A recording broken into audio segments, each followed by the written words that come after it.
illustration de ces possibles interactions, puisque nous avons sollicité mon collègue Gilles Brachot, que je remercie d'avoir accepté notre invitation. Gilles Brachot est maître de conférence en sciences de l'information et de la communication. Il travaille dans un laboratoire de ce champ disciplinaire qui s'appelle CIMEOS à l'Université de Bourgogne. Et un des axes de travail, un des axes de recherche de ce laboratoire, eh bien, c'est l'analyse des réseaux sociaux, de la communication sur les réseaux sociaux, mais avec une focale dans un certain nombre de projets, dont celui que Gilles va prendre pour exemple aujourd'hui, dont une des focales est de montrer ce que l'analyse, on va dire, scientifique ou dans une démarche méthodologique de recherche des réseaux sociaux, eh bien, peut apporter comme information, par exemple, d'aide à la décision pour des entreprises, pour des collectivités, etc. Et donc, c'est une illustration de ces synergies possibles entre les préoccupations scientifiques de recherche d'un laboratoire et une demande qui peut être une demande sociale, socio-économique, sachant que dans le cadre des dispositifs que j'évoquais précédemment, eh bien, nos laboratoires et nos équipes sont à même de répondre de façon ciblée à des commandes particulières en déployant leur arsenal méthodologique et théorique. Donc, c'est un petit peu l'esprit de ce webinaire que d'illustrer sur la thématique retenue des signaux faibles et des réseaux sociaux, eh bien, les modalités possibles de transfert de résultats d'une recherche menée en laboratoire vers des besoins, des attentes, et pourquoi pas, en tout cas, c'est ce qu'on espère aussi bien à la CCI, l'UB que Science, sur des commandes particulières d'opérateurs de ces secteurs. La séance est organisée de la façon suivante. Je vais laisser Patrick Cotin, que je remercie aussi pour la sollicitation et pour l'idée qu'il a eue d'organiser ce webinaire, nous dire quelques mots. Ensuite, nous écouterons la présentation de Gilles, et puis nous laisserons un temps, alors qui est de 30 minutes, mais on peut peut-être déborder un petit peu en fonction de l'intérêt des participants, à l'interaction, à l'échange, à des questions-réponses. Et je pense que c'est naturellement une partie tout aussi importante, si tu permets, Gilles, que la présentation, on va dire, académique elle-même. Mais je te connais assez pour savoir que tu ne vas pas faire un cours magistral et que tu vas, dès le départ, susciter l'intérêt de nos participants. Voilà, bonne séance à toutes et à tous, et je reprendrai la parole à la fin de l'intervention de Gilles pour modérer les interactions. Merci beaucoup, Laurent. Patrick, on vous laisse la parole. Merci beaucoup. Eh bien, Patrick Cotin, je me présente rapidement. Donc, je suis responsable du service appui aux entreprises donc, au sein de la CCI de Lyon. Le partenariat dont a parlé Laurent Gauthier s'inscrit bien dans ce que souhaite faire la CCI à destination des entreprises du département, TPE, PME, c'est-à-dire vraiment leur rendre lisible et leur permettre de bien connaître toutes les ressources qui sont présentes au sein de l'université, aussi bien en termes de soutien technique, de plateformes techniques, il y en a plus d'une trentaine, et puis des très nombreux chercheurs qui sont présents au sein de l'université, qui peuvent venir vraiment en appui du développement, de la mise au point de tests de nouveaux produits au sein des PME et des TPE. Donc c'est vraiment l'objet de ce webinaire qui est un format numérique, et je pense qu'on aura l'occasion de prolonger, enfin de poursuivre ce format sur d'autres thèmes dans les mois à venir. C'est vraiment de donner et de rendre lisibles toutes ces ressources et ces moyens dans un format facile d'accès que peut nous permettre justement ces systèmes de visio. Voilà, donc je vous remercie pour votre présentation à venir, et puis n'hésitez pas effectivement à solliciter Monsieur Brachot dans le cadre de vos questions. Voilà, je voulais simplement dire ces quelques mots, et puis également vous demander peut-être sur un point de vue purement technique, de bien couper vos micros pour permettre à Monsieur Brachot d'intervenir sans bruit parasite. Voilà. Merci beaucoup. Merci beaucoup, Patrick. On va pouvoir du coup laisser la parole à Gilles Brachot. Gilles, je vous laisse intervenir. Eh ben, merci beaucoup, merci à toutes et tous, hein. Je suis vraiment très heureux d'être avec vous. Merci à Laurent, merci à vous, Patrick, pour cette invitation, et à Amélie, évidemment, pour cette organisation. Effectivement, Laurent m'a présenté, donc je ne vais pas revenir sur cette présentation-là. Je voulais vous dire quand même que dans mes axes de recherche au CIMEOS, effectivement, une partie de mes axes de recherche se base sur l'analyse des discours qui sont dans les réseaux sociaux au sens large, et puis une partie aussi très importante qui est la communication politique et les stratégies de communication politique en termes de communication. Et donc là, je vais vous partager mon écran. J'espère que tout le monde aura les éléments. S'il y a un souci, vous levez la main, vous intervenez, mais Amélie, je pense, doit pouvoir prendre la main éventuellement. Je vais tenter alors de faire une vulgarisation un petit peu de tout ce projet de recherche cocktail, mais avec une approche un peu en entonnoir finalement, pour vous balayer dans un premier temps une vision globale d'Internet et des réseaux sociaux, puis après vous faire une focale sur Twitter et finir un petit peu sur le projet cocktail. Et on aura l'occasion d'y revenir, si vous voulez, sur ce partenariat important recherche publique-privée, et sur ce que ça nous permet effectivement d'aborder ensemble.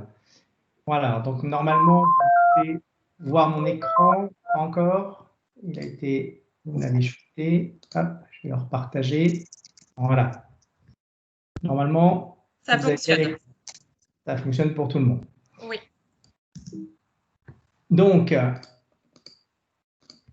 je viens de vous le dire, effectivement, je vais vous faire un sommaire en 3 temps, 3 grands temps. Une première partie, alors je suis désolé si j'enfonce des portes ouvertes, hein, c'est compliqué en fait de réaliser un webinaire comme ça à distance déjà, hein, parce que nous qui faisons de la communication, on est très sensible à être in presentia, hein, c'est-à-dire vraiment se voir, puisqu'il y a du langage du corps, il y a de l'échange, il y a de l'interaction qui se fait autrement qu'à travers le numérique, même si là, effectivement, les conditions sanitaires sont comme elles sont, et continuer la recherche et le lien est très important entre l'université et les entreprises, mais j'aurais préféré vous voir, échanger avec vous en direct, mais on va faire comme on peut.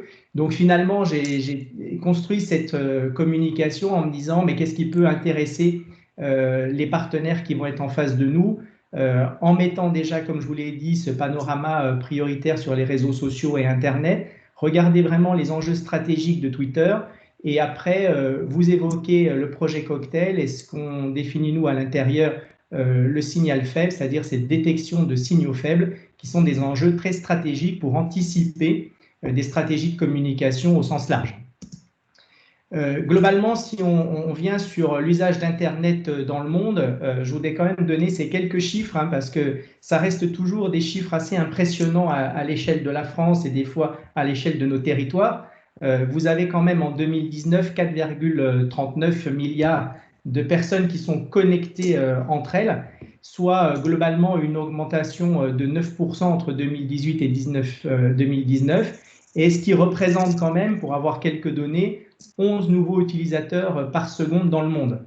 Alors des chiffres, vous en trouverez partout. J'ai essayé de trouver des chiffres qui sont à peu près cohérents, hein, avec des sources. Je vous laisserai mon diaporama de toute façon, donc vous pourrez voir l'ensemble des sources et des références qui vous permettront d'aller regarder. Mais l'ordre de grandeur, c'est ça, hein, 4,5 milliards de personnes qui sont aujourd'hui connectées sur Internet.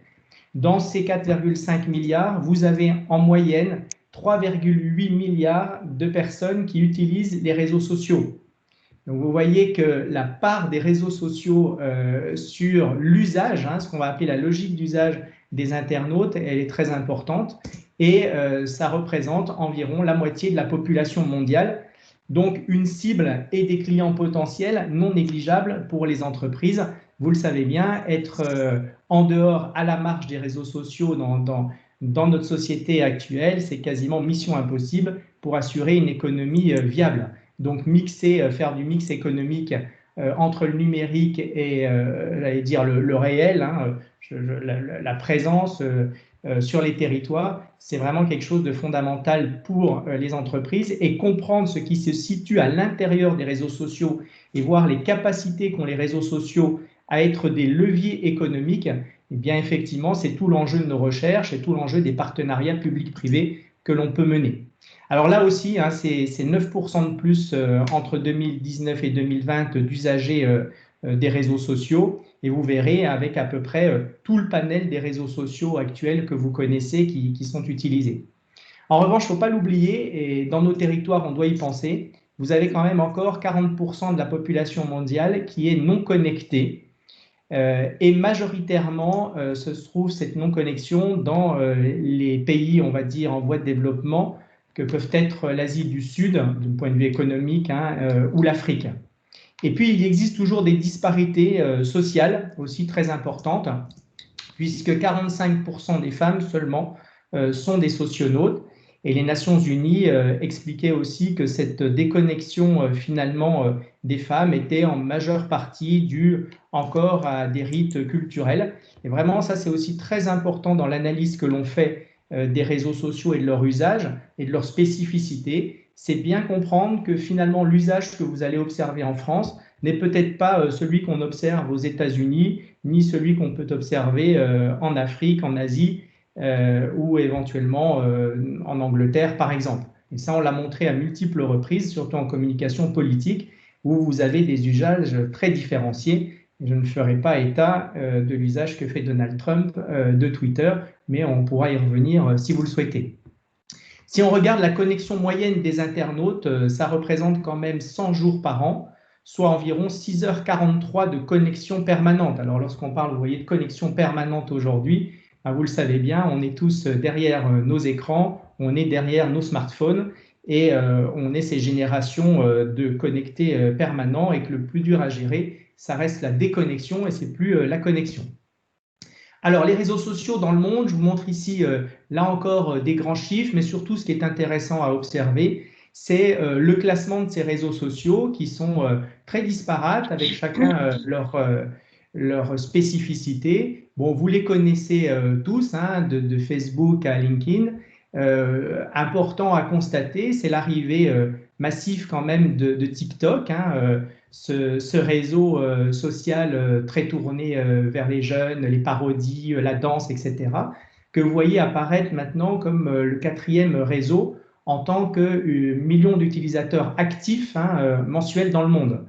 Donc, l'écosystème, j'allais dire, des réseaux sociaux, il se bouleverse très rapidement et vous pouvez avoir des réseaux sociaux qui disparaissent ou qui apparaissent, comme on le voit avec TikTok, à une vitesse où, en termes de sociologie et d'analyse des usages, très sincèrement, on est plutôt dans l'observation et difficilement dans l'anticipation.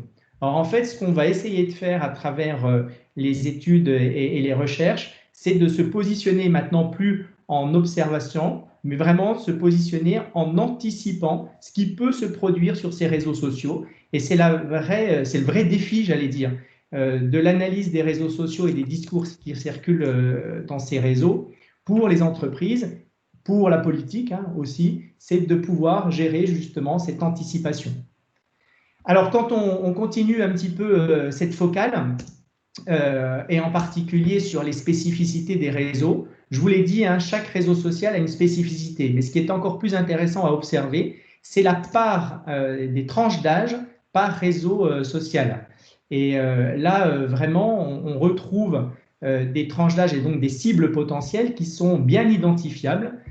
Si je prends par exemple Snapchat, vous voyez que 70% des utilisateurs ont moins de 34 ans. De la même manière, si je prends Instagram, eh bien, on est sur 73% de ces utilisateurs qui ont entre 16 et 25 ans.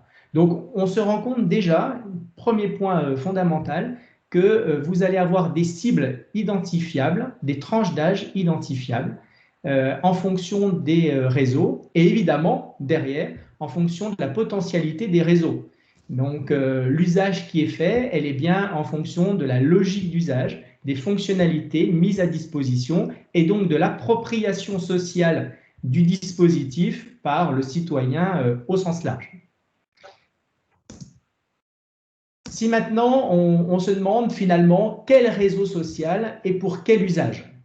Alors vous l'avez compris, je vous l'ai dit, premier point important, c'est qu'il y a des spécificités utilisateurs. On vient de le voir, il y a des profils démographiques différents. Donc ça, c'est le premier point d'entrée qu'il faut examiner. Il y a des usages et des logiques d'usage qui sont aussi différenciants. Vous avez vu, par exemple, Si on est sur Instagram, et on va y revenir, on est peut-être plutôt, on est plus dans l'image. Vous allez avoir, si vous êtes sur Twitter, plus sur un outil qui va donner de l'information, de la communication, de l'instantanéité, de l'immédiateté. Vous allez avoir des codes et des formats qui sont vraiment des logiques là aussi d'usage pour justement gérer la proximité avec votre cible. Et puis vous avez un ensemble de rites, et moi je suis très sensible aux rites, parce que les rites c'est aussi ce qui fait sens et c'est ce qui agrège des communautés autour des réseaux sociaux. Donc comprendre ces rites, comprendre ces codes, ces formats, c'est ce qui va vous permettre de pouvoir établir des stratégies de communication, des stratégies de réponse, des stratégies d'anticipation, des stratégies de présence sur les réseaux qui seront adaptées et éviter effectivement que vous vous trompiez sur la stratégie que vous mettez en place. Et évidemment, il y a des tonalités sur ces réseaux, des tonalités officielles ou des tonalités de bashing qui d'ailleurs se recoupent avec les codes de proximité et d'instantanéité. Mais globalement, rien d'étonnant dans ce que je vous montre. C'est aussi ce qui existe classiquement dans les médias autres que peuvent être par exemple la télévision. Pour moi, il n'y a pas de révolution dans les pratiques. Nous avons simplement une adaptation de logique ancienne avec des supports modernes, nouveaux et finalement une potentialité beaucoup plus importante en termes de visibilité, en termes d'audience, en termes de rapidité, de temporalité, mais globalement, toutes ces spécificités utilisateurs, elles existaient auparavant, que ce soit à la radio, que ce soit sur d'autres médias ou même sur d'autres formats plutôt techniques, on va dire sur des formats organisationnels comme les débats. Et vous avez eu très récemment dans les tonalités quelque chose d'assez extraordinaire qui a été le débat télévisuel entre Joe Biden et Donald Trump, quelque chose qu'on n'imaginait pas en termes de communication politique. Et vous voyez bien que sur ce support, dans un contexte bien déterminé, eh bien, on va adapter des stratégies de communication. Est-ce qu'elles étaient souhaitées ou pas? Ça, c'est autre chose. Alors, j'ai essayé après de vous découper un petit peu tous les usages qui peuvent être adaptés en fonction des réseaux sociaux. Alors, ça ne se veut pas exhaustif, c'est simplement vous montrer qu'en fonction de la stratégie de communication que vous souhaitez mettre en œuvre, eh bien, vous allez viser plus ou moins ou de façon plurimédia, voire cross-média, transmédia, un ensemble de réseaux sociaux pour mettre en place des stratégies de communication établies.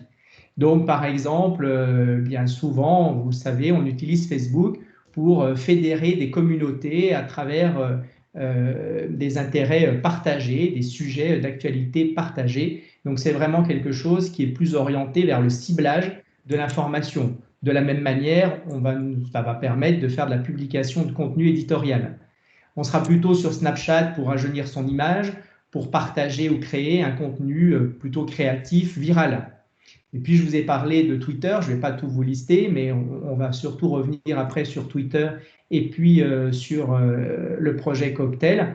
Twitter, typiquement, aujourd'hui, vous le savez, c'est la nouvelle agence France Presse, donc c'est la source d'information principale de l'actualité. Toutes les nouveautés et toutes les annonces passent par Twitter et sont relayées dans des logiques plurimédia et transmédia à travers la télévision ou sur d'autres supports. Et vraiment, la nécessité de comprendre et d'analyser ces discours sur Twitter et surtout de détecter des tendances, des signaux faibles ou de détecter des leaders d'opinion, c'est par exemple un enjeu majeur des recherches que l'on mène aujourd'hui. Et on y reviendra parce qu'il y a beaucoup d'outils qui permettent de le faire, mais dont l'entrée des données sont très discutables. Alors pourquoi je dis ça? Parce que vous l'avez vu avec les spécificités, vous avez vu que dans un réseau social, il y a souvent des cibles identifiées. Ça veut dire que les données qu'on analyse aujourd'hui dans les réseaux sociaux, elles ne sont pas statistiquement représentatives d'une population mondiale. C'est-à-dire qu'au fond, vous allez peut-être avoir une tranche d'âge spécifique, et là on peut dire éventuellement c'est déterminant, mais si on cherche à modéliser statistiquement la représentation sociale, française, ça va être très compliqué parce que vous n'aurez pas toutes les représentations et surtout derrière, vous n'êtes pas en mesure de pouvoir dire c'est un CSP+, moins, c'est un homme, une femme, etc. Bon, vous connaissez toutes les typologies possibles des statistiques. Et ça, c'est un des biais, souvent, des analyses qu'on fait sur les réseaux sociaux, c'est de se dire les données ne sont pas statistiquement représentatives.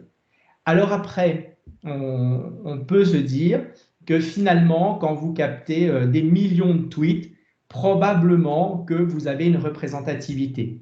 Mais il est clair que c'est un échantillon de la population et en aucun cas, statistiquement et de manière mathématique, vous pouvez dire que votre échantillon est représentatif.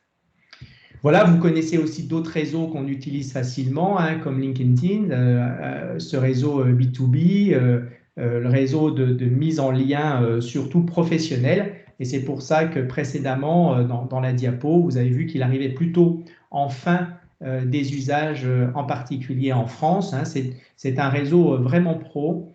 Au fond, ce n'est pas un réseau où aujourd'hui vous allez faire un usage ludique, qui est à l'image de la culture plutôt jeune qu'on observe. Hein. La culture jeune, vous savez, c'est pour ça aussi que ces réseaux sont classés en popularité comme vous les avez vus. C'est parce qu'on a des générations qui sont sensibles à la vidéo, sensibles à l'image, sensibles à l'interaction, sensibles à la discussion et qui maîtrisent parfaitement les codes et les rites qui sont sur ces dispositifs. Et dont nous, génération un peu plus avancée, alors je n'ai pas toute la population, je ne vous vois pas, mais en tout cas je vais parler pour moi, on a cette nécessité de comprendre quels sont les usages réalisés par ces tranches d'âge, puisque c'est la cible de demain, celle d'aujourd'hui déjà pour une certaine tranche de l'économie, et puis surtout aussi comprendre comment notre société va évoluer.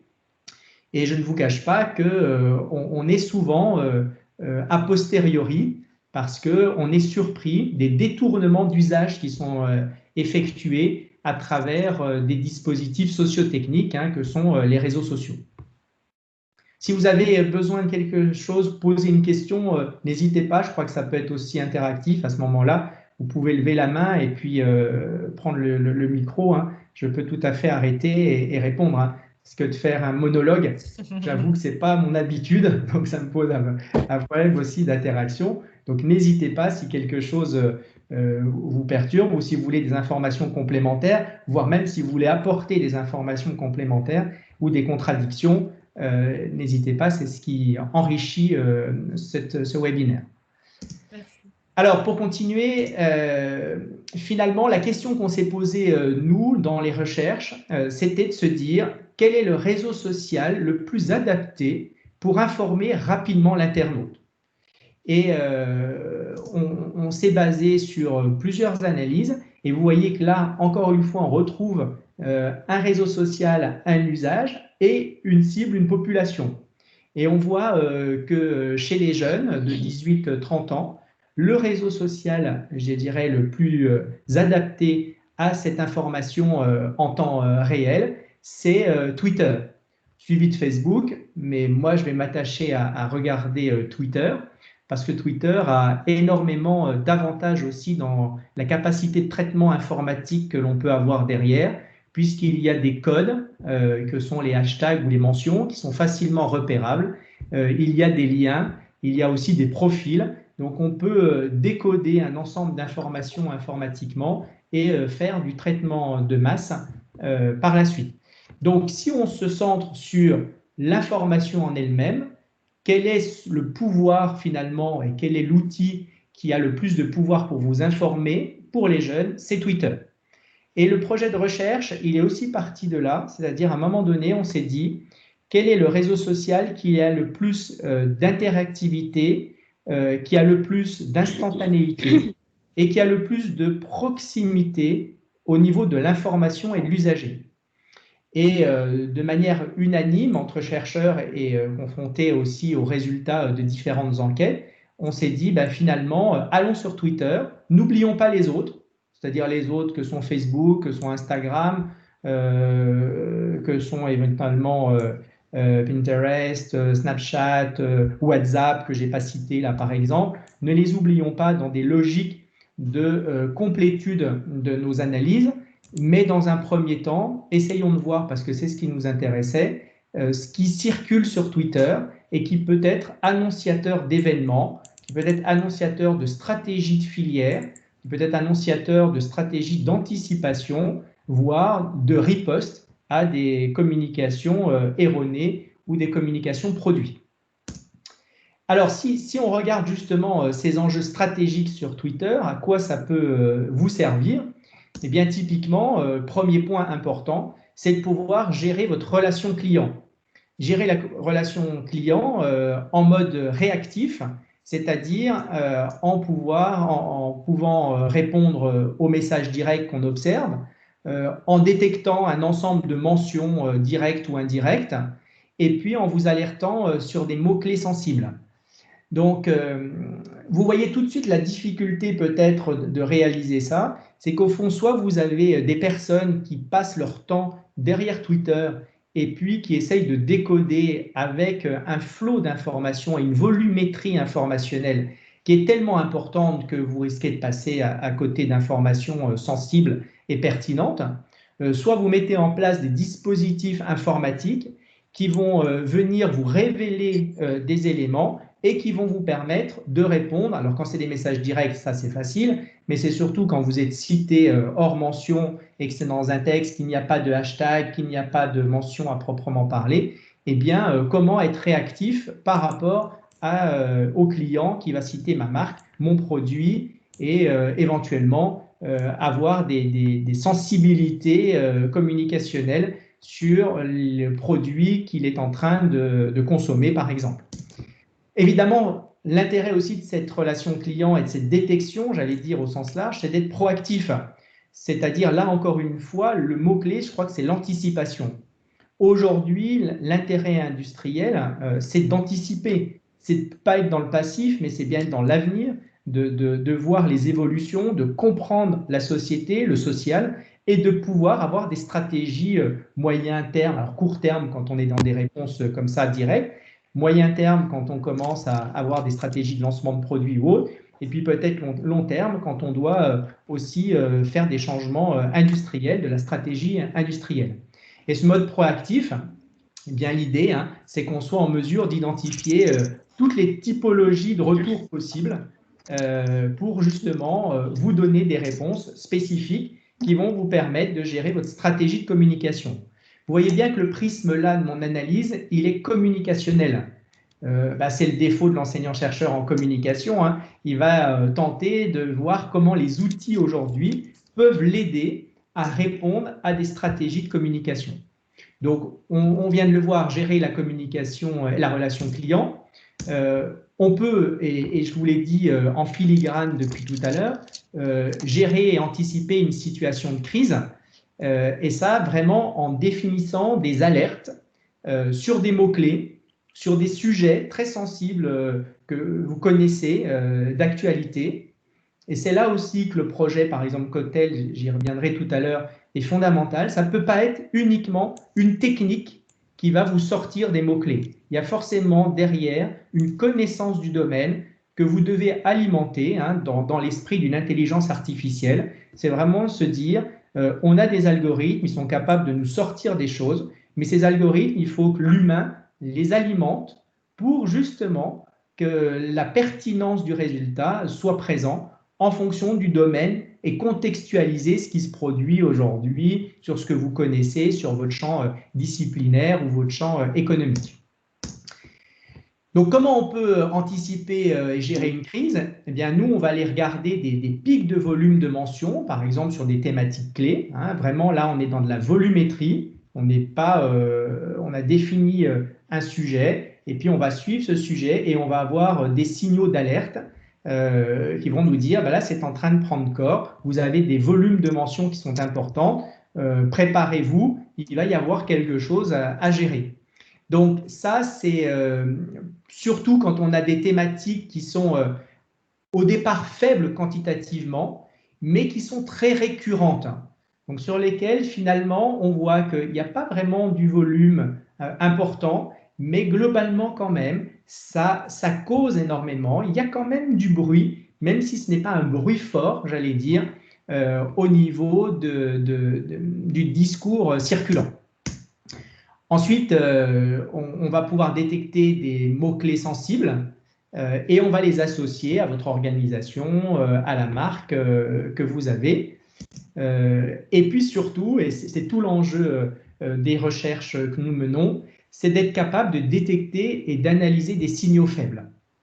Alors, cette notion de signal faible, c'est une notion très connue en marketing qui existe maintenant depuis des années et qu'on a adapté, nous, dans nos recherches, en se disant, au fond, qu'est-ce qui se passe quand vous êtes à un cocktail, par exemple? Quand vous êtes à un cocktail, il y a un brouhaha, du moins quand on pouvait faire des cocktails, c'est un peu plus compliqué aujourd'hui, mais vous êtes en train d'échanger, il y a un brouhaha complet, et puis tout le monde est à l'écoute, finalement, d'un mot, de quelque chose qui va se dire et qui va capter notre intention. Et notre attention, une fois qu'elle est captée, on va pouvoir peut-être aller dans cette conversation. Bien, c'est cette image-là que nous, on voulait arriver à détecter et après analyser. C'est de se dire, au fond, dans Twitter, il y a du bruit général, il y a beaucoup de discours, et puis il y a des choses qui se produisent. Et ces choses, elles peuvent avoir finalement du sens lorsqu'on va les agréger, lorsqu'on va être capable de les rassembler et finalement de suivre leur évolution. Et c'est finalement le principe que Igor Antsov a démontré, qui était l'idée d'une alerte précoce de très faible intensité qui va pouvoir être justement annonciatrice d'une tendance ou d'un événement important. Alors ça paraît très simple comme ça à dire, mais techniquement et en termes de recherche, c'est très compliqué à réaliser. Puisque autant il est aisé de pouvoir avoir les grandes tendances, finalement ça, tout le monde peut avoir ces grandes tendances, il y a beaucoup d'outils qui ont ces tendances, mais après être capable de détecter justement ces alertes précoces, eh bien c'est toute la difficulté des recherches que l'on mène et j'y reviendrai un peu plus tard. Dans Twitter, l'enjeu aussi, c'est pour vous d'assurer une veille stratégique. Veille stratégique en faisant quoi?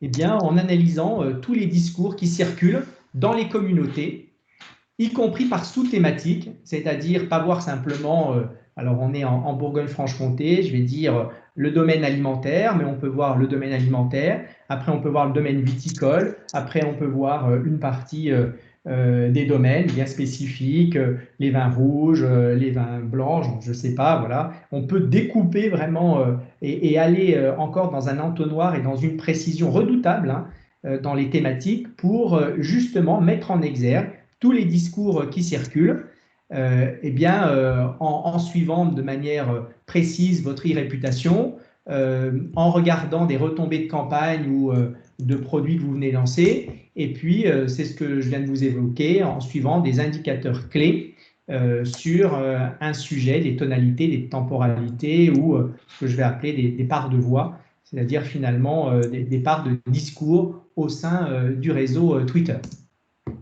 Et évidemment, encore une fois, la veille stratégique, c'est l'intérêt des signaux faibles. C'est-à-dire, là aussi, c'est de se dire, eh bien, si je peux analyser ce qui se dit en amont, excusez-moi, et que je puisse anticiper un changement de comportement du consommateur, que je puisse anticiper ce changement avec un changement industriel, eh bien là, je serai vraiment dans le must, j'allais dire, de l'anticipation et dans l'avenir stratégique de mon entreprise. Et c'est pour ça qu'il faut qu'on arrive dans nos recherches à être le plus fidèle par rapport à la volonté, par exemple, du consommateur, pour ne pas vous donner des résultats qui soient complètement erronés. Et c'est pour ça, j'y reviens, que vous ne pouvez pas à un moment donné considérer que les données massives sont des données statistiquement représentatives. Et ça, c'est fondamental parce que beaucoup d'entreprises aujourd'hui vous sortent des statistiques et des résultats à partir de ces données sans finalement avoir reconstruit un échantillon qui soit représentatif. Alors, je suis désolé d'insister sur ce point, mais c'est une vraie différence entre les recherches que nous menons et les outils qui existent classiquement. parce qu'on prend cette précaution-là de vous dire, bien sûr, ce réseau social, nous on travaille sur Twitter, voilà la population en moyenne dans le monde, voilà comment elle est aussi en France. Voilà effectivement le résultat qu'on vous donne, il est dans ce contexte-là et dans le contexte du domaine que nous avons, nous aussi, j'allais dire, perfusé au fur et à mesure de l'intelligence artificielle. Alors, si je fais un zoom sur le signal faible, ben vous l'avez compris, hein, c'est vraiment pour vous amener à des décisions stratégiques, donc de définir des actions vertueuses côté filière, parce que nous, on est finalement filière alimentaire hein, pour nous aujourd'hui. Mettre en avant, vous pouvez le faire, et là aussi, c'est de la vulgarisation des contenus pédagogiques qui peuvent être en cours, voire des contenus publicitaires. Développer des axes de communication pour évidemment ne pas laisser le champ libre hein, aux détracteurs. Je crois que là, c'est les stratégies de riposte hein, vraiment qui doivent être présentes à travers ces réseaux. Vous savez que les réseaux, c'est très effervescent. C'est-à-dire que globalement, aujourd'hui, ceux qui s'expriment, on est dans des logiques effervescentes de contradiction, de dénonciation. On voit très bien, malheureusement, que beaucoup de commentaires sont très très négatifs puisque c'est aisé de s'exprimer derrière son écran à l'abri de tous. Ça c'est vraiment l'image, la culture de l'écran et de la barrière de l'écran. On ne vous voit pas, vous avez un pseudo, eh bien c'est facile d'insulter, de critiquer, de dénoncer une entreprise et ces mécanismes sur les réseaux sociaux, eh bien c'est un mécanisme fatal hein, puisque l'ampleur et la rapidité de propagation peut faire qu'à un moment donné, vous ne maîtrisez plus du tout les détracteurs et vous en arrivez même finalement à ne plus pouvoir répondre et les stratégies de communication et de réponse ne sont pas efficaces parce que de toute façon, ça reste, ça traîne et vous avez un buzz négatif et finalement très très dur et très long à remonter la pente dès que vous avez ce type de stratégies qui ont été mises en place. Donc, l'enjeu, ça va être d'essayer d'anticiper justement ces capacités de détruire votre image, de détruire un produit à travers les réseaux sociaux et à travers le signal faible. Évidemment aussi, si on comprend bien et qu'on arrive à détecter ces signaux et les tendances, ça va être d'envisager des innovations produits. On travaille aujourd'hui, par exemple, sur tout ce qui est vegan, sur le changement des pratiques alimentaires, sur l'impact environnemental aussi, typiquement des produits. Et on analyse aujourd'hui ce qui se dit autour de ces domaines-là thématiques, de manière à pouvoir donner des conseils en termes d'innovation stratégique des produits. Ça peut être sur des étiquettes, ça peut être sur des contenus, ça peut être carrément sur un changement stratégique de marque, hein, voire de nom du produit. Alors, si je vous prends un exemple de signal faible, alors attention, l'exemple que je vous prends là, c'est un exemple de volumétrie et ce n'est pas forcément le plus pertinent, honnêtement, mais c'est très difficile de vous montrer un autre exemple. Déjà parce que le système est en train aujourd'hui de tourner, mais vous allez le comprendre, c'est une illustration de l'intérêt aujourd'hui d'analyser ces signaux faibles. Si on regarde par exemple un discours général et qu'on observe typiquement un nuage de tags en fonction de la fréquence des mots-clés ou des hashtags qui sont sortis sur Internet, eh bien vous voyez, on pourrait être là centré sur quelque chose qui tourne autour du lait, avec des mots voilà, qui ont peut-être de multiples significations, santé, com, société, entreprise. Tout ça ne vous donne pas vraiment d'indication particulière. Et ça peut être un discours circulant. Et si vous analysez un petit peu les signaux faibles qui sont derrière ces discours circulants, eh bien, vous pouvez voir des tweets, comme je vous mets là d'Olivier Girardot, où derrière, la personne commence à dire « écoutez, si c'est du lait de vache, l'impact sur l'environnement est l'un des pires ». Donc, en fait, on commence à transformer le sujet parce qu'au moment de ce discours général là, sur les mentions que je vous ai données, c'était pour une AOP sur le Roquefort, par exemple, et ça tournait énormément autour de la qualité du lait, mais pas du tout autour de l'impact sur l'environnement, en particulier de la production de lait à travers les vaches. Et on revoit régulièrement dans le signal faible cette reprise sur l'impact environnemental avec, par exemple, des citations d'une revue Science qui publie un examen d'experts où là, on redit, attention, il y a aujourd'hui un vrai problème de consommation de viande et de lait sur la biodiversité. Donc, on sent qu'il y a quelque chose qui se produit. Et là, si je suis décisionnaire, je peux me dire, eh bien, je vais ouvrir, comme l'a fait un supermarché allemand, et mettre en place un prix environnemental des aliments. Donc, ce n'est pas le sujet immédiat, mais finalement, il anticipe potentiellement, j'allais dire, un marché d'intérêt du consommateur sur l'environnement et l'impact environnemental des aliments. De la même manière, ça peut être aussi une anticipation politique, hein, avec des appels à candidature ou éventuellement, j'allais dire, au service de l'État, avec par exemple Barbara Pompili qui prépare un texte de loi qui vise justement à mettre en avant l'impact environnemental et de la santé sur les produits vendus, en particulier à travers les publicités. Donc ça, c'est un exemple basique, hein. On a des exemples encore plus détaillés sur le signal faible, on pourra y revenir. Alors, je voudrais vous parler maintenant du projet Cocktail en lui-même. Ce projet, c'est un projet issu d'un consortium multidisciplinaire. Déjà du côté d'un laboratoire où on est plusieurs chercheurs en sciences de l'information et de la communication, en informatique, en sciences cognitives et en sciences des aliments.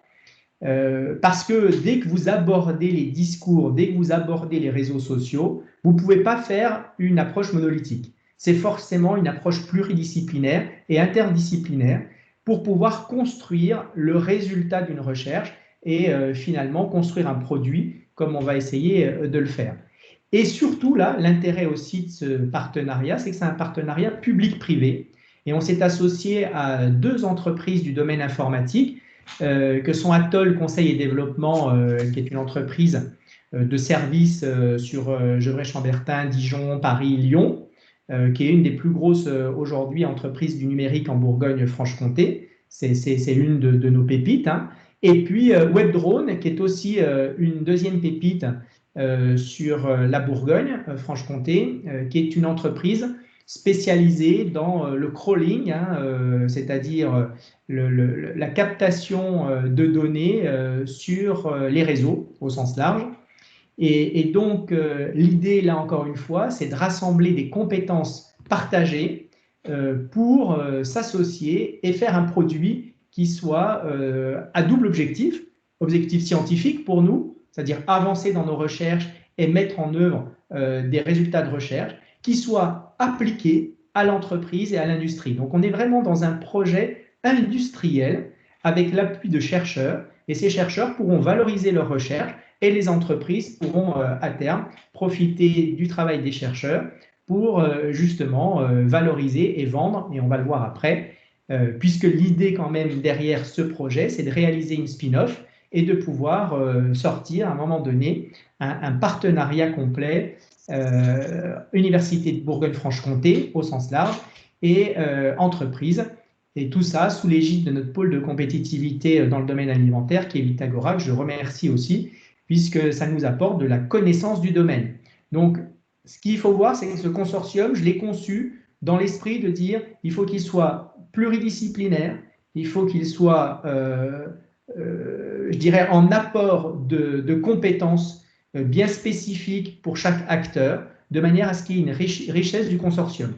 Et c'est pour ça qu'on allait chercher des entreprises aussi du domaine informatique qui étaient connues en Bourgogne-Franche-Comté, et ces entreprises qui ont trouvé très intéressant à travers Vitagora de pouvoir produire un produit qui va nous permettre de détecter les signaux faibles. Donc c'est un partenariat qui est très large. Aujourd'hui, ce n'est pas simplement mon laboratoire qui est Syméos, vous le voyez, c'est plusieurs laboratoires de Bourgogne-Franche-Comté, c'est la Maison des Sciences de l'Homme, c'est l'UBFC.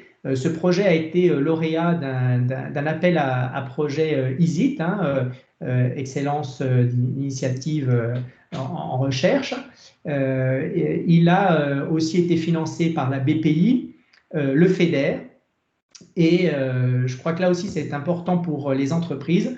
quand aujourd'hui on fait du partenariat public-privé, on arrive à financer à la fois les laboratoires pour établir leurs recherches, mais on arrive aussi à financer les entreprises pour développer des axes stratégiques qui font partie du projet que l'on mène, et les entreprises ont pu bénéficier à la fois de FEDER et ont pu bénéficier de subventions et d'avances remboursables de BPI France, par exemple. Donc, il y a de multiples intérêts, vraiment de travailler ensemble. Et puis, je vous le dis, c'est passionnant. Ces deux mondes qui se rencontrent, ces deux mondes qui travaillent ensemble, les mondes universitaires et industriels, c'est ce qui fait la force de notre avenir, c'est de pouvoir justement être dans ce travail commun. Et moi, je suis vraiment un défenseur de ce partenariat public-privé, sans oublier qu'il existe de la recherche fondamentale, on est bien d'accord. J'apprécie autant la recherche fondamentale que la recherche appliquée. Et quand vous voyez votre produit qui va servir à l'industrie, servir aux citoyens, servir aux décideurs, eh bien finalement, c'est aussi l'aboutissement d'un travail de recherche pour nous, chercheurs. Alors, ce projet Cocktail, son objectif, c'est de faire quoi? C'est de créer un observatoire en temps réel, et ça, c'est important, des tendances, des innovations et des signaux faibles qui circulent dans les discours du domaine alimentaire sur Twitter.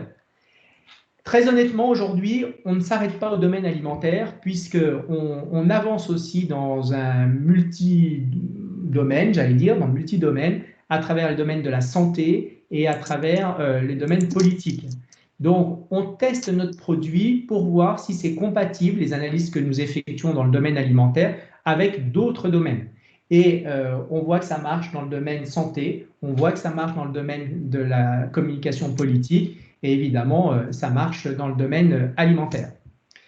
Qu'est-ce qu'on va faire? Eh bien, on va créer une plateforme numérique qui va associer des technologies Big Data, des outils d'analyse en temps réel et d'intelligence artificielle, tout ça pour traiter des données massives. Aujourd'hui, on est capable de capter plusieurs millions de tweets par seconde. Ceci grâce à un data center d'ailleurs qu'on utilise au niveau de l'Université de Bourgogne dans lequel on a mis des serveurs dédiés au projet Cocktail. Et là aussi, on voit tout l'intérêt d'avoir des data centers très importants et avec des capacités de traitement derrière aussi qui sont fondamentales lorsqu'on traite justement des données massives. Sur la dernière campagne qu'on a réalisée d'études, on est sur 320 à 330 millions de tweets collectés, sachant qu'on a des limitations. Aujourd'hui, la limitation, c'est 1% du trafic mondial de Twitter. L'architecture technique qu'on a mis en place est capable de capter plus que 1% du trafic mondial. D'accord ? Après, on fait en sorte, pour rester dans la loi et dans les clauses de Twitter, de ne pas capter plus d'1% du trafic mondial, mais c'est déjà énorme. On peut réaliser aussi ce qu'on appelle du scrapping. Alors ça, c'est très discutable d'un point de vue légal. Le scrapping, c'est de la collecte de données, j'allais dire quasiment à l'insu du fournisseur, que ce soit Twitter par exemple. Bon, on sait faire ça aussi techniquement, mais surtout, on a monté une architecture dans les laboratoires de recherche qui va être transposable et industrialisable. Et donc aujourd'hui, WebDrone, Atoll sont en train d'industrialiser l'architecture qu'on a montée dans nos laboratoires de manière justement à pouvoir créer cette plateforme numérique qui sera ce qu'on appelle vraiment user-friendly, facilité d'usage, et qui permettra de mettre à disposition des entreprises ou de toute organisation un espace qui sera dédié au discours alimentaire, de manière justement à adapter ou anticiper leur politique commerciale, industrielle ou leur stratégie de communication. Donc ça, c'est vraiment l'enjeu du produit, du projet Cocktail, qui est bien parti d'une double observation du monde industriel, de Vitagora, de WebDrone et d'Atoll, et puis du monde universitaire sur la nécessité de pouvoir détecter ces signaux faibles et ces tendances. Et c'est cette rencontre qui fait qu'on débouche sur ce projet qui a été énormément financé, puisque c'est un projet financé à hauteur de 400 000 € à travers les projets d'initiative ISIT, et puis à hauteur aussi environ de 400 000 à 500 000 € à travers le BPI et FEDER. Donc, on est sur un projet qui est financé à hauteur d'1 million d'euros environ, hein, pas tout à fait, pour justement sortir cette plateforme numérique. Alors, elle va proposer quoi, cette plateforme? Pour vous donner une idée, elle va vous proposer, elle sera déjà open source, hein, donc là aussi, c'est la volonté des entreprises et la volonté de la recherche qu'on puisse réexploiter, que les entreprises puissent exploiter les sources du logiciel. Et on va disposer de 3 niveaux d'accès. Un premier niveau d'accès grand public, auquel on mettra des résultats de recherche où les gens pourront avoir accès à des grandes analyses. Un niveau premium qui sera destiné aux professionnels et un niveau expert qui, lui, va se faire en temps réel et qui va faire appel à l'expertise métier, donc à la connaissance du domaine et donc à de l'humain derrière, j'allais dire, immédiatement. Et vous voyez que la notion de temps réel, je l'ai mise en grâce parce que c'est une notion très complexe à gérer aujourd'hui dans les réseaux et dans la captation et le stockage des données. Puisqu'imaginez que vous avez un flot continu d'informations. Ce flot continu d'informations, il faut le capter, le stocker, le traiter et continuer la captation. Donc, il y a toute une logique de traitement derrière qui doit se faire très rapidement pour que vos données restent toujours pertinentes en temps réel. Alors, le temps réel, hein, bien, c'est un temps borné. Je ne vous dis pas que c'est entre ces 10 secondes, je ne vous dis pas qu'il y a un décalage d'1 minute ou 2 minutes. Tout ça, on est en train de le calibrer pour voir ce que les machines, l'ordinateur, est capable vraiment et nos algorithmes de traiter. Et on pourra dire, on est sur un temps réel peut-être de 2 minutes, d'1 minute, donc un temps réel avec un léger décalage de traitement informatique, voire de quelques secondes, si on a des machines de plus en plus puissantes. Et puis l'expertise métier, et ça aussi c'est un niveau important, c'est-à-dire que l'informatique ne peut pas tout vous donner, et ça serait une erreur de croire que la technique peut tout sortir. La technique, elle va vous mettre en exergue des choses que vous ne voyez pas dans l'espace numérique. Et puis à vous, après, de l'interpréter. Et c'est là justement la plus-value aussi de l'outil, c'est qu'on ne laissera pas les entreprises avec ces données de façon brute, mais on va apporter de l'expertise.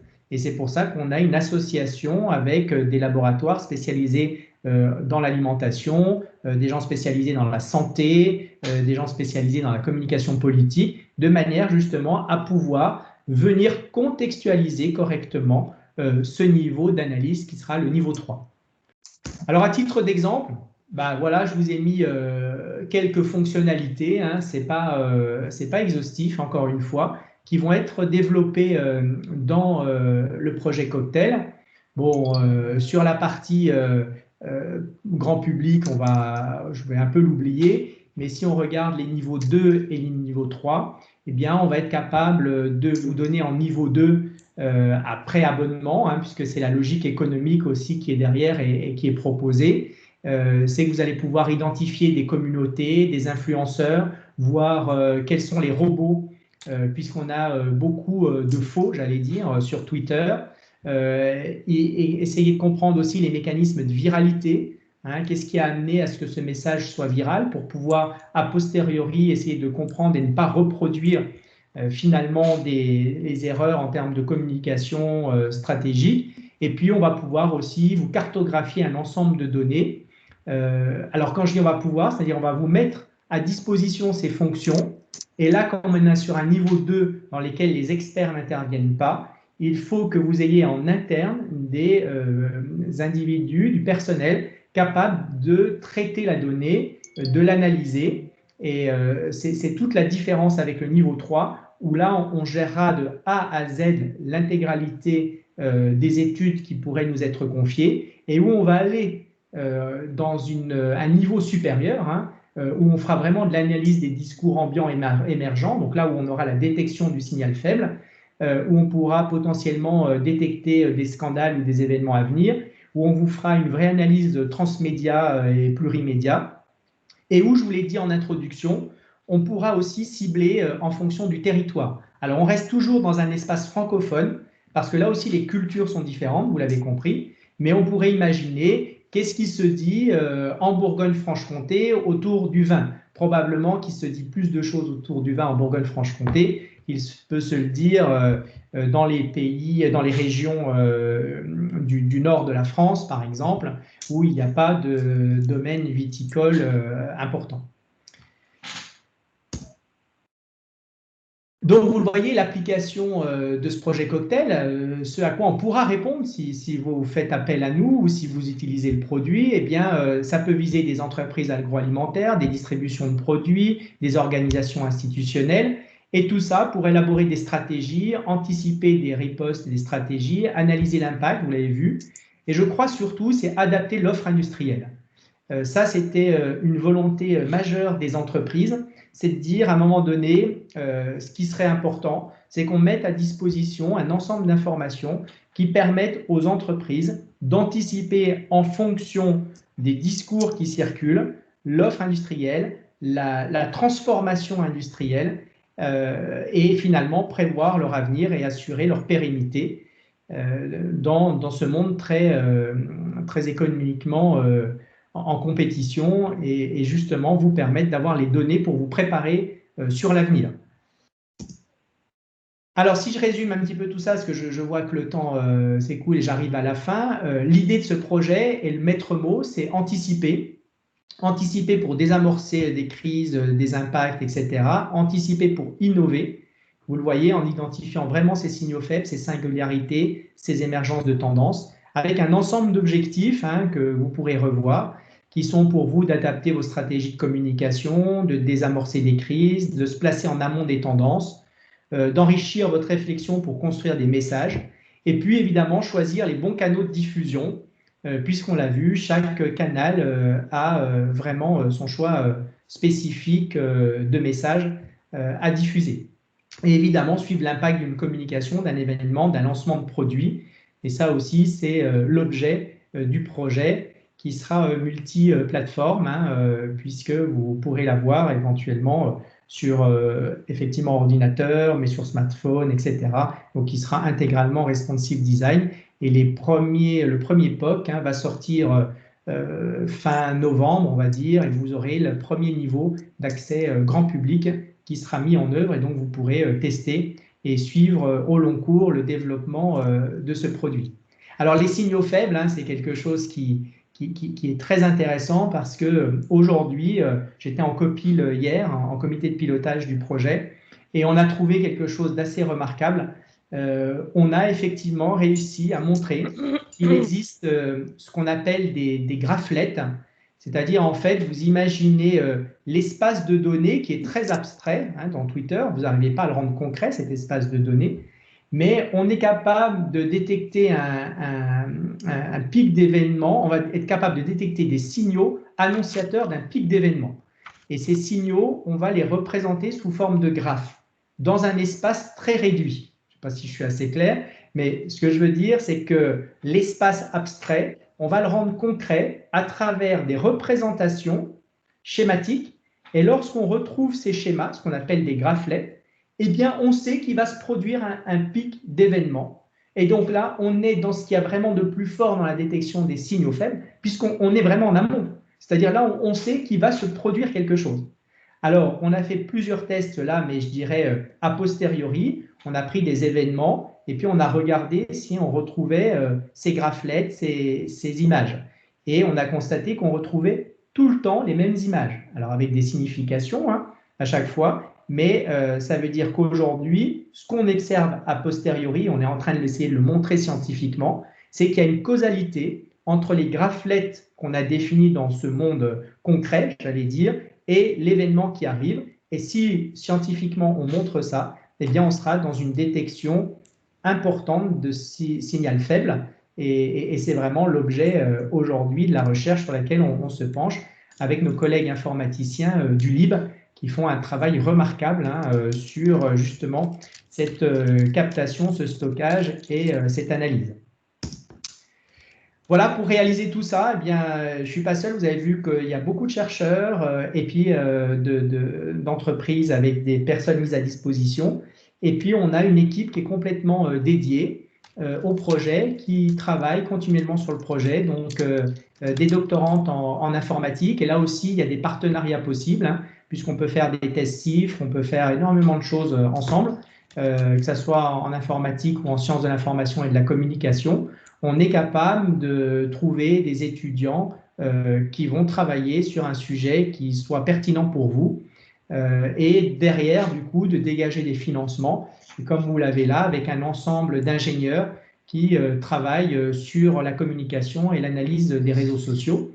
Et je tiens vraiment à les remercier parce que ce projet-là, ce n'est pas un projet qui peut se gérer seul. C'est vraiment un projet très ambitieux en sciences humaines et sociales. Hein. C'est un des premiers projets, je pense, hein, aussi ambitieux qu'on a eu en SHS, et en tout cas en communication, c'est sûr.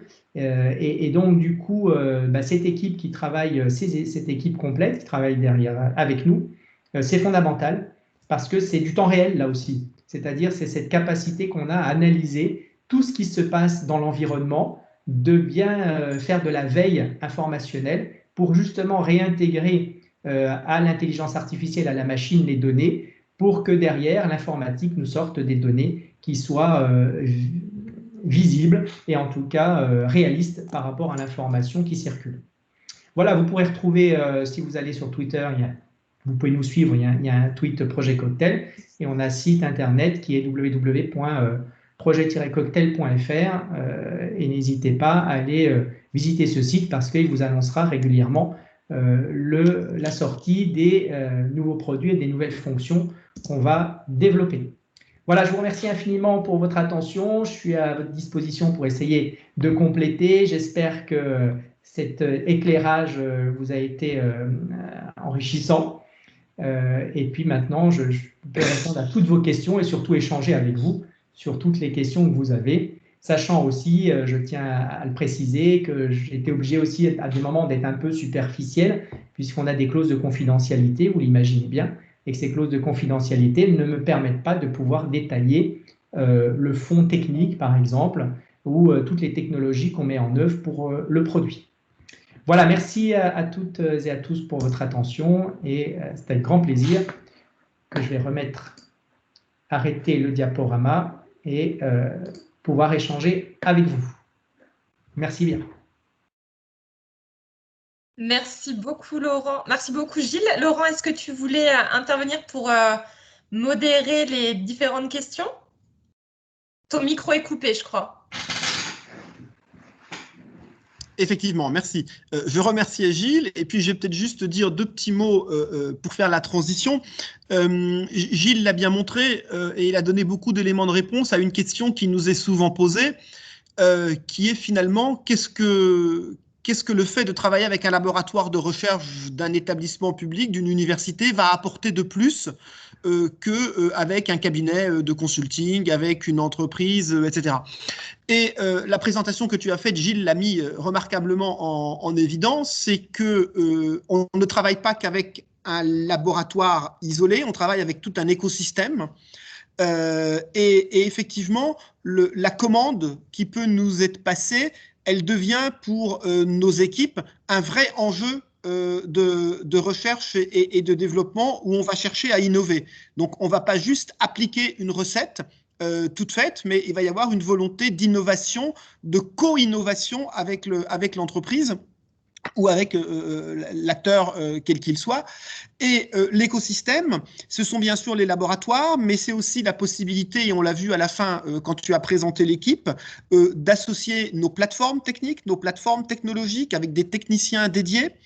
C'est aussi la possibilité d'associer des étudiants, alors à différents niveaux, mais en particulier quand on est sur des problématiques de cette envergure, des doctorants, en s'inscrivant dans énormément de dispositifs qui existent et dont il s'agit en fait de s'emparer conjointement. Et parce que à l'université et dans le domaine de la recherche et de la valorisation, je vous rassure, on ne vit pas dans un monde de bisounours. On sait bien que les dispositifs dont il faut s'emparer, ce sont des dispositifs avant tout financiers. Et ça, aller chercher des financements, aller chercher des cofinancements, ça fait aussi partie de nos missions et de cet écosystème qui enveloppe les projets de la sorte et qui viennent apporter une autre plus-value. Alors celle-là, on va l'appeler logistique ou d'ingénierie de la recherche et de la R&D, dont il serait dommage en fait de ne pas se saisir et de laisser à d'autres. Voilà. C'était le petit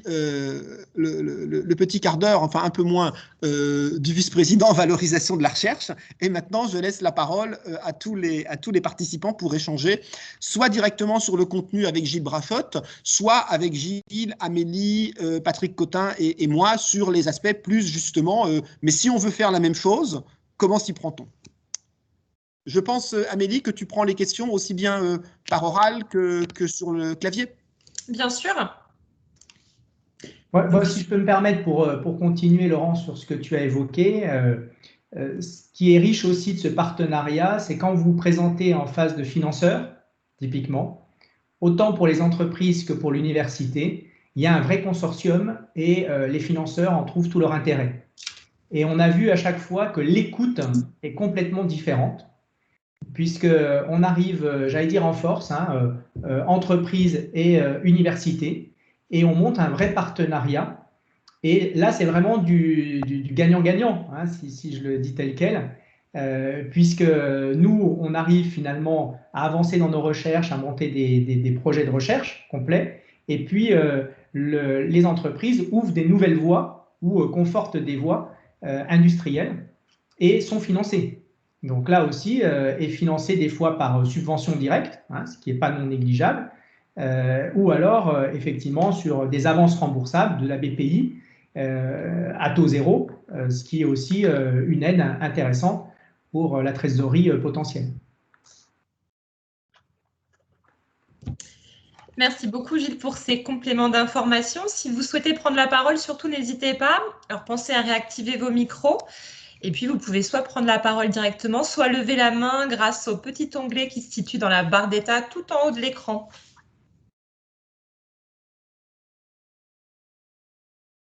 Patrick, vous souhaitiez intervenir? Alors, je vais poser une question en remerciant beaucoup M. Brachotte pour sa présentation.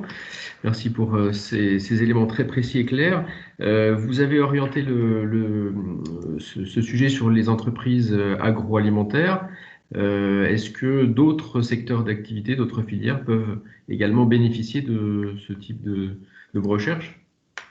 Oui, complètement. Alors, c'est un défaut, excusez-moi, d'incarner tellement le projet cocktail que j'en suis dans le domaine alimentaire perpétuellement. Mais effectivement, c'est ce que j'évoquais aussi. On a ouvert, par exemple, au domaine de la santé, ce projet. En fait, à partir du moment où on arrive à disposer de connaissances du domaine pour venir préciser les discours que vous recherchez, ce que vous recherchez, c'est ça la vraie difficulté aujourd'hui, c'est bien d'exprimer la question de recherche sur le dispositif et que nous, derrière, on la retranscrive pour le projet, on est capable d'aller voir tous les domaines possibles. Et c'est justement ce qui fait la qualité aussi de ce produit cocktail, c'est de se dire, à un moment donné, quand je travaille, là je fais par exemple une recherche sur le génotype, comme vous voyez, en santé, parce qu'on est capable in utero de détecter un ensemble de gènes qui permettraient potentiellement de traiter, voilà, il y a tout un discours derrière, vous imaginez ce que ça peut générer comme discours, et justement on va voir ces discours-là, voir les pros et les contre, c'est comme les anti-vax par exemple, on travaille aussi sur ce type de discours, et puis on essaye de donner des réponses. Donc là on est dans des stratégies de réponse et des stratégies aussi industrielles et médicales. Donc là par exemple sur la filière médicale, on travaille effectivement sur cet élément-là.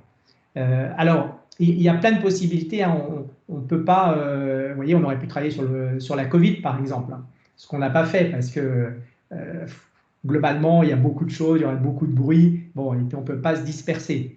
Mais à partir du moment où on aurait une entreprise qui a un intérêt particulier sur un champ disciplinaire, sur un champ économique, sur un objet particulier, eh bien, on est là pour ça. C'est-à-dire que vraiment, ça doit être au service, et c'est vraiment comme ça qu'on l'a conçu, ce produit, il doit être au service de l'industrie au sens large.